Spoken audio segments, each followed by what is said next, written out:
kabar? Berkah dalam. Saya berharap semuanya dalam keadaan sehat dan damai sejahtera. Perkenalkan, nama saya Evelyn. Saya berasal dari sebuah nama kota yang suci, yaitu Kota Kudus. Lexio Divina saya kali ini saya beri judul tentang tanda.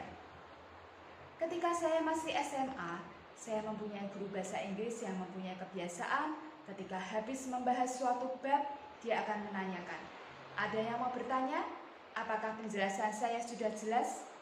Ketika semua siswa diam saja, dia akan melanjutkan, "Baiklah, kalau sudah jelas, tidak ada yang mau bertanya, silakan keluarkan kertas, kita akan ulangan." Akhirnya kita semua menjadi tahu bahwa kebiasaan ini adalah suatu tanda dari beliau kalau mau ulangan, sehingga kita dapat mempersiapkan diri terlebih dahulu sebelum ulangan. Bapak, Ibu, dan para sahabat yang terkasih, kita sering pandai membaca tanda-tanda terhadap orang-orang, terutama orang-orang di sekitar kita. Nah, permenungan kita kali ini saya ambil dari Injil Yohanes bab 6 ayat 1-15 tentang peristiwa 5 roti dan 2 ikan. Peristiwa ini adalah mukjizat yang besar, bahkan ditulis dan dibahas oleh keempat pengarang Injil. Di dalam peristiwa ini, ternyata banyak sekali tanda yang diberikan oleh Yesus sebagai pewahyuan akan dirinya. Namun para rasul dan para murid tidak menyadari tanda-tanda yang diberikan oleh Tuhan itu. Bahkan kita sendiri pun kalau saat ini kita membaca kitab suci tersebut tentang 5 roti dan 2 ikan, mungkin kita juga tidak menyadari tanda-tanda tersebut. Nah, tanda-tanda apa saja yang diberikan oleh Yesus sebagai pewahyuan dirinya di dalam peristiwa 5 roti dan 2 ikan ini? Mari kita bahas satu persatu.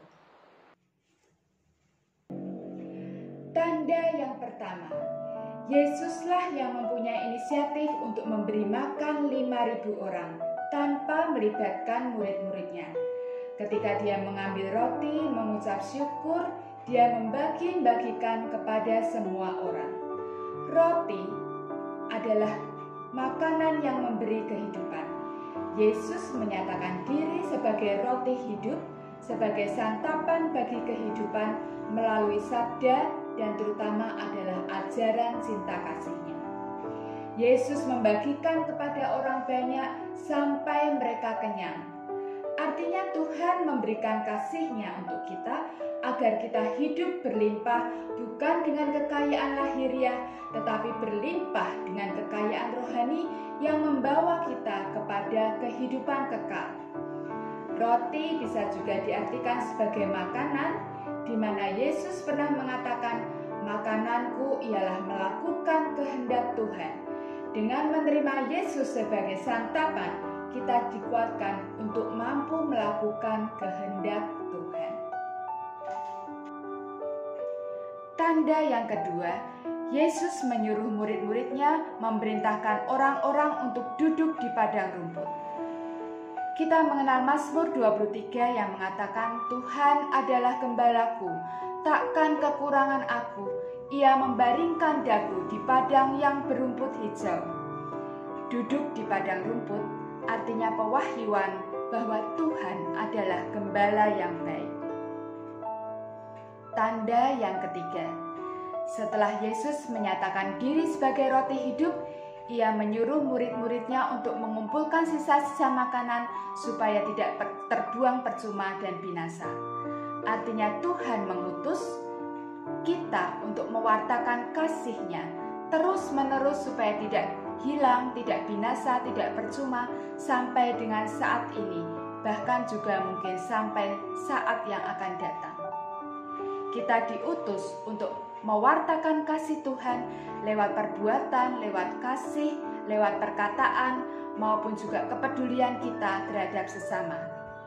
Contohnya beberapa waktu yang lalu, teman satu komunitas saya ada yang sakit COVID satu keluarga.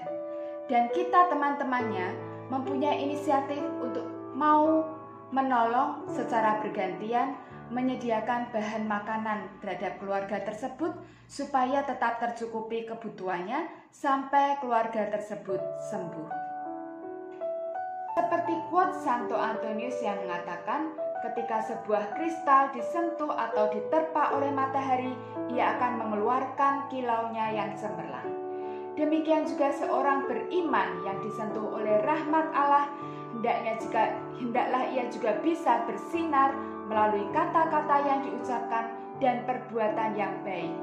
Hanya dengan ini ia dapat membawa cahaya Allah bagi sesama. Semoga kita semakin dapat membaca tanda-tanda dari Allah, dan marilah kita juga menjadi tanda untuk membawa Kristus kepada sesama melalui kasih, kepedulian, hidup doa kita yang selaras dengan perbuatan kita, supaya kita dapat mendapatkan Yesus sebagai roti hidup dan mendapat sukacita untuk memperoleh hidup kekal. Terima kasih, berkah dan